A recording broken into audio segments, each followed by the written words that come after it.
Punching Bear. Hi, Rachel. My husband and I own this boat, the Sugar Shack.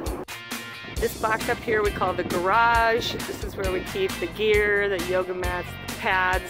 These fun things right here are weights that we transfer back and forth when the water tank is full or empty to keep the boat level.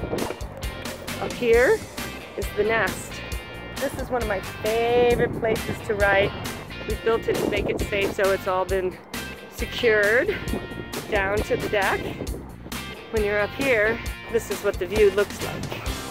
It's very fun to sit up here.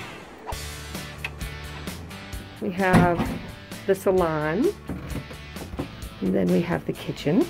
In a tiny kitchen, you learn that you just need the basics. No space is wasted, that's for sure. Then we have the bedroom, and a very comfortable bed. Last but not least, the bathroom.